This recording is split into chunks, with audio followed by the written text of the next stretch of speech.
오늘 귀한 새벽은 갈라디아서 5장 16절로부터 18절 말씀 되겠습니다. 갈라디아서 5장 16절로 18절 같이 말씀을 합독하도록 하겠습니다. 시작. 내가 이르노니 너희는 성령을 따라 행하라. 그리하면 육체의 욕심을 이루지 아니하리라. 육체의 소욕은 성령을 거스리고 성령은 육체를 거스리나니 이 둘이 서로 대적하므로 너희가 원하는 것을 하지 못하게 하려 함이니라. 너희가 만일 성령이 인도하시는 바가 되면 율법 아래 있지 아니하리라. 아멘. 오늘은 귀한 말씀을 중심으로 성령을 따라 행하라 제목입니다. 따라해 보실래요? 성령을 따라 행하라. 오늘도 말씀을 들을 때 성령 충만 받으시고 성령의 인도하심과 성령의 역사하심을 체험하는 귀한 새벽이 되기를 간절히 소원합니다. 오늘 목사님 나오실 때 오른손을 드시고 할렐루야로 우리 인사하십시다. 할렐루야. 우리 고린도전서에 보면 2장과 3장에 세 사람이 나옵니다. 하나는 육의 사람, 이 내추럴맨. 다른 한 사람은 육에 속한 사람, 이거는 프레시맨. 다른 한 사람은 신령한 사람. 근데 이 육의 사람은 거듭나지 못한 사람, 자연인을 말하고 있어요. 이 사람은 예수 안 믿는 사람이고, 이 사람은 아직까지 영원히 살지 못한 사람이에요. 근데 육에 속한 사람이 있어요. 이 사람은 예수 믿고 거듭난 사람이에요. 물론 성령도 받은 사람이에요. 그러나 이 사람은 성령으로 살지 않고 육으로 사는 사람이에요. 자, 이 육으로 사는 사람은 하나님의 뜻을 이룰 수가 없다고 그랬어요. 육으로 사는 사람은 신앙생활이 안 돼요. 육으로 사는 사람은 성령의 역사가 없어요. 우리가 로마서를 보면은 로마서 3장에서는 우리가 죄로 죽었던 우리를 예수 그리스도께서 죄 사함을 주시고 의롭다함을 주시고 또 예수를 믿게 하셔서 우리를 예수를 믿게 하셔서 구원받게 하세요. 근데 우리 6장에 가서 보면은 육의 사람은 완전히 십자가에 못 박았다고 그랬어요. 죄의 사람은 다 멸했다고 그랬어요. 그리고 우리 영은 하나님이 살려주셨다고 그랬어요. 그래서 죄에 대해서는 너희가 죽은 자로 여기고 하나님에 대해서는 산 자로 여기라고 그랬어요. 그래서 로마서 7장에 보면 이제 하나님에 대해서 살았으니까 새로운 인생을 살려고 애를 씁니다. 그런데 이게 안 되는 거예요. 선을 행하고자 원하나 선을 행하지 못하는 거예요. 왜? 내 속사람은 선을 행하고자 원하는데 이 내 육은 행하지 못하게 하는 거예요.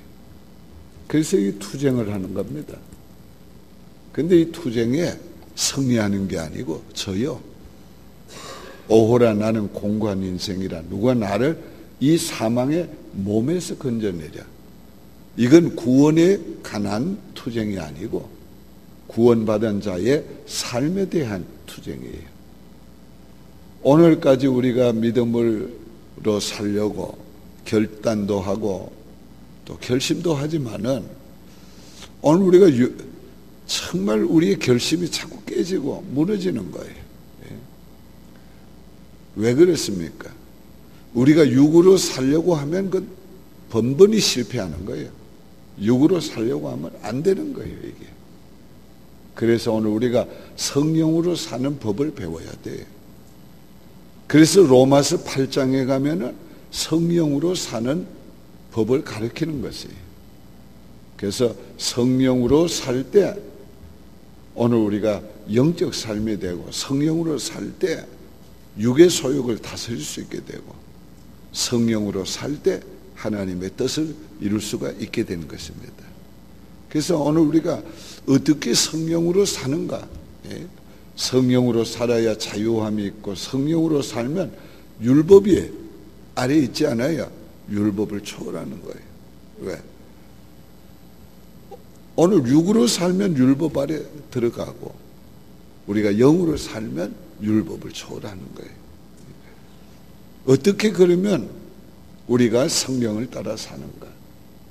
첫째는 성령을 소멸치 말라고 그랬어요.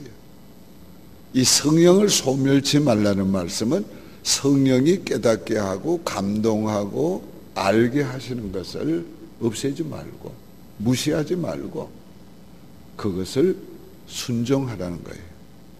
우리는 말씀을 들을 때, 기도할 때, 묵상할 때, 그리고 일상적인 삶을 살면서 성령이 늘 깨닫게 하고 감동하는데 그걸 보통으로 생각하고 오늘 우리가 무시해 버릴 때가 많아요. 그런데 우리가 지극히 적은 깨달음과 감동도 이해하고 순종하면 순종할수록 성령의 깨달음이 더해지고 감동이 더해져요. 깨달음과 감동만 더해지는 게 아니에요. 우리가 순종할 때에 그 성령께서 기뻐하시고 만족해 하시고 우리의 순종을 통해서 성령이 역사해줘요. 그래서 오늘 우리가 이 성령이 깨닫게 하고 감동하는 거 이거 소멸치 말아야 돼요. 오늘 우리가 사람과 사람과의 교제를 하면서도 내 얘기를 잘 들어주면 얘기를 하고 안 들어주면 안 하는 거예요. 몇 번 시도하다가 그래도 안 들으면 안 하는 거예요. 우리 자녀들에게 교훈을 하지만은 알았어. 그 알았어가 진짜 받아들이는 게 아니란 말이에요. 내가 다 알아서 할 테니까 걱정하지 말라는 거지. 그러면 그 자녀들에게 말하기도 조심스러워요. 그리고는 말 잘 안 하지. 그래, 네가 알아서 해라. 네가 알아서. 성령도 우리가 깨닫게 해주고 감동해 주는데 순종 안 하면 꼭 그와 같은 거예요. 알았어요. 그러면 순종 안 하는 거예요. 오늘 우리가 성령을 소멸치 말아야 합니다. 제가 88년도에 세계 복음화대회 강사로 초대를 받아 나갔어요. 그 불광동에 있는 스위스랜드 호텔에 정해줬는데 우리 교회가 후원하는 여 전도사님이 찾아왔어요. 인사차. 그때 내 주머니에 돈이 300불이 있었습니다. 그 성령께서 자꾸 이 300불 주라는 감동을 내게 줘요. 근데 또 다른 한편으로 생각하니까 아이고 내가 지금 방 안에는 200불밖에 없고 지금 아직까지 2주간을 한국에 머물러야 되는데 이 돈 주면 내가 어떡하지? 그러다가 돈 안 줘버렸어요. 그런데 내가 서울을 오래간만에 나왔다고 내 아는 친구가 와가지고 한강 구경 가재요. 한강이 얼마나 변했는지 모른다고. 그래서 시간도 되고 하니까 갔습니다. 유람선 타재요. 그게 유병헌이 유람선이었던가 봐, 이제 보니까. 그래, 유람선 타고 한강 이렇게 구경하고 내려왔는데 지갑이 없어요.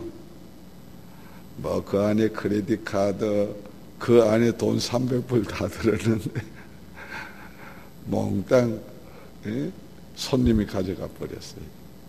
근데 그때에 깨달았지요. 이거 성령께서 감동할 때 그분을 드렸어야 되는데, 내 그분 안 드리고 나니까, 손님이 가져가시는구나. 그런데 하나님께서 2주간 동안 머무는데 뭐 대해척에서 큰 교회들을 이렇게 다 이 설교할 거를 다 자기들이 준비를 해놨어요. 그래 한국 교회는 또 돈 많이 줍니다, 설교하면. 그래서 큰 교회들 다니면서 설교하니까 돈이 많이 들어왔어요. 몇백만 원이 들어왔어요.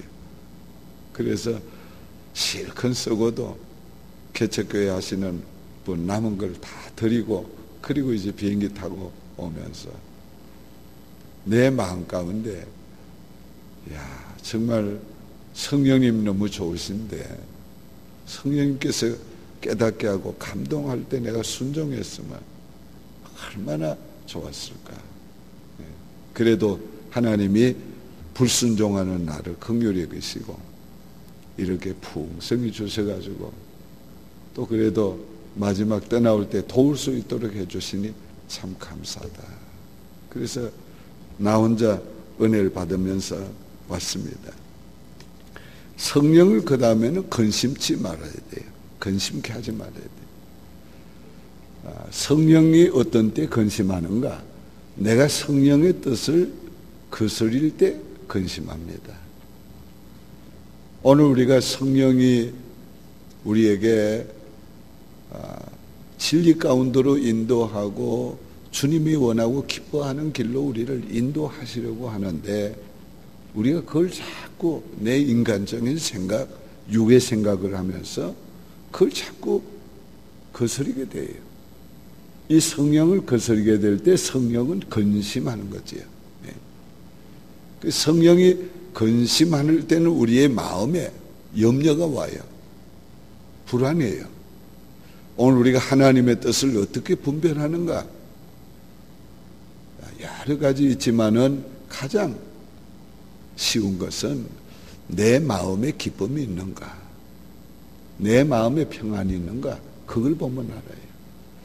오늘 내가 성령의 뜻에 순종하고 나갈 때 내 마음에 기쁨이 있어요. 내 마음에 평안이 있어요. 내 하는 일에 기쁨이 있어요. 내 하는 일에 평안이 있어요. 내 가는 길에 기쁨이 있어요. 내 가는 길에 평안이 있어요. 그러지 않으면 이거 안 되는 거예요. 오늘 지극히 적은 일을 하나 해도 그 일에 기쁨과 평안이 오고 힘이 생기면 그 성령이 그 순종하고 있는 거예요. 근데 그러지 않으면 불순종하고 있네요. 내가 잘한다고 하는데 불순종하고 있는 거예요.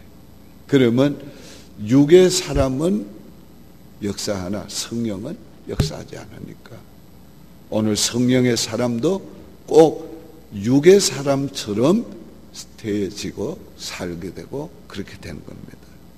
그 성령이 또 어느 때 근심하는가? 우리가 죄를 범하면 근심합니다. 오늘 우리가 죄를 범할 때 성령이 근심하기 때문에 염려가 되고 불안하고 그런 거지요. 근데 이것도 자꾸 이렇게 죄를 짓고 같은 죄를 반복하다 보면 그 성령이 근심하는 것도 잘 느끼지 못할 정도로 심령이 무뎌져요. 영적으로 무뎌져요. 예, 그렇게 되면은 정말 곤란합니다. 그렇게 되면 오늘 우리가 조심해야 돼요. 하나님은 은혜로우시고 자비로우시고 노하기를 더디하시고 오래 참으십니다. 그러나 하나님께서 그 참으시는 게 우리 죄를 간과하는 거 아닙니다. 하나님은 절대로 죄를 간과하지 않습니다. 하나님께서 기다리시는 거예요. 우리가 회개하도록 기다리시는 거예요. 그런데 하나님의 기다림에도 시간이 있습니다. 오늘 우리가 그 시간 빨리 깨닫고 회개해야 돼요. 그렇게 할 때 오늘 성령께서 기뻐하시고 오늘 우리에게 은혜 주시고 역사해 줍니다.